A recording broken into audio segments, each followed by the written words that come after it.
जिल्हा परिषद प्राथमिक शाळा मराठी शाळा डवाळसर आलाय का? कोणीच नाही आलं. ठीक आहे. त्यानंतर अविष्मुख हा जिल्हा परिषद कन्या शाळा नांदगाव.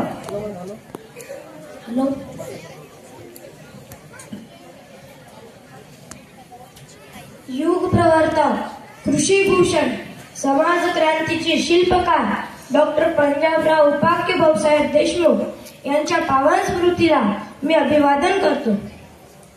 ज्यांनी आम्हाला स्वराज्याचा मूल मंत्र दिला आणि जगण्याचं भान दिलं असे रयतेचे राजे छत्रपती शिवाजी महाराज यांच्याही विचारांना मी अभिवादन करतो. स्वतःसाठी फुलत राहावे परी सुगंध जगाला द्यावा. स्वतःसाठी फुलत राहावे परी सुगंध जगाला द्यावा आणि निघून गेल्यावरही जगाचा ऊर भरून यावा. जगाचा ऊर भरून यावा.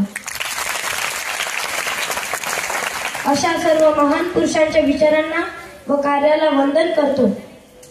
सन्माननीय व्यासपीठ, मंचावर उपस्थित सर्व प्रमुख अतिथी, कार्यक्रमाचे अध्यक्ष, आयोजक व माझ्या विद्यार्थी मित्रांनो, मी आविष्कार निलेश देशमुख, ज्यांच्यामुळे माझ्या तालुक्याचे नाव संपूर्ण देशभरात गाजले व ज्यांच्या पवित्र स्पर्शाने पावन झालेल्या मातीत माझा जन्म झाला असे भारताचे पहिले कृषी मंत्री, शिक्षण महर्षी, विज्ञानवादी नेता, समाज सुधारक, कृषी विद्यापीठाच्या कल्पनेचे जनक डॉक्टर पंजाबराव उपाख्य भाऊसाहेब देशमुख यांचा जन्म नांदगाव खंडेश्वर येथून अवघ्या 18 किलोमीटर असलेल्या पापड या गावी झाला.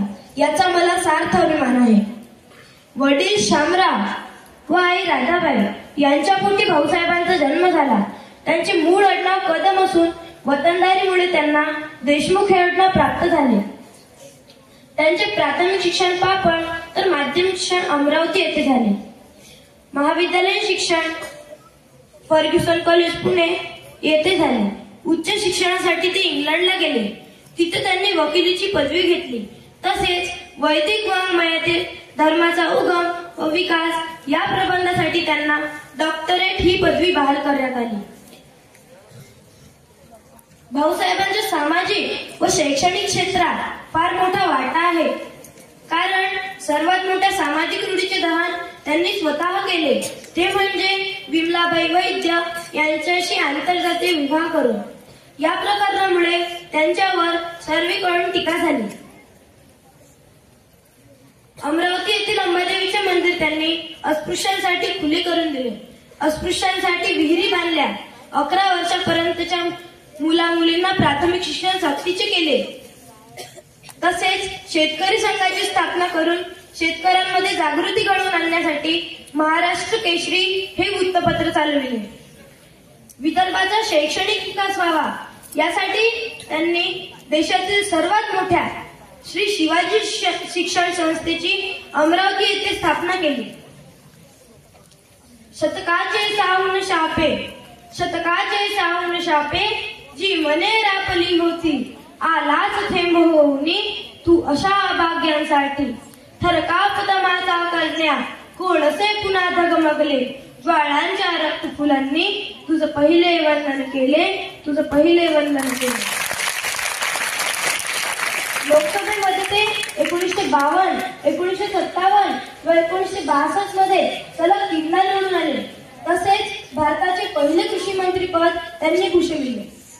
1946 साली जेव्हा त्यांची घटना समितीवर निवड झाली त्यावेळी त्यांनी घटनेच्या मूळ आराखड्यात सर्वाधिक म्हणजे एकूण 500 घटना दुरुस्त सुचविल्या. भाऊसाहेबांच्या शैक्षणिक कार्यालयात सीमाच नाही. अमरावती येथे doctor Panjabrao Deshmukh medical college, nursing college, विज्ञान, वाणिज्य, कला महाविद्यालय, law college, BEd, DEd, BPEd college, engineer, polytechnic college, कृषी महाविद्यालय इत्यादी. तर अकोला येथे कृषी विद्यापीठ हे विदर्भातील मोठे विद्यापीठ आहे. त्याचा मुख्य कॅम्पस अकोला तर दुसरा कॅम्पस नागपूर येथे आहे. एवढ्यावर ते थांबले नाही तर अकोला, अकोट, पातूर, तेल्हारा, अमरावती, मोर्शी, दर्यापूर, बुलढाणा, नागपूर इत्यादी शहरांमध्ये श्री शिवाजी शिक्षण संस्थेची महाविद्यालय आहे. व त्या महाविद्यालयांमध्ये गोरगरिबांची मुलं शिक्षण घेत आहेत हे भाऊसाहेबांचे दुःखार आहे. 1958 साली त्या संस्थेची एक प्राथमिक शाळा, 7 माध्यमिक शाळा व 8 महाविद्यालय होती. पण आज त्याचे रूपांतर 24 वरिष्ठ महाविद्यालय, 54 कनिष्ठ महाविद्यालय, 75 माध्यमिक शाळा व 35 हॉस्टेल्स यामध्ये झालेला आहे. अशा प्रकारे शिवाजी शिक्षण संस्थेचा वटवृक्ष बहरला आणि आज त्याची घोडदौड मोठ्या दिमाखात प्रगतीच्या दिशेने चालत आहे. आज मला भाऊसाहेबांवर बोलण्याची जी संधी मिळाली त्याबद्दल खूप आनंद वाटत आहे. शेवटी एकच म्हणावेसे वाटते, ये बच्चा होना अपने स्कूल में संग्रामातील एक निखारा तोही चमकत विजून गेला.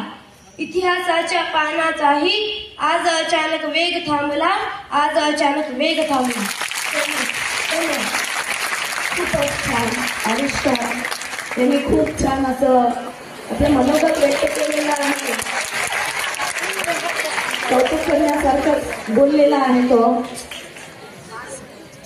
खूप छान आविष्कार.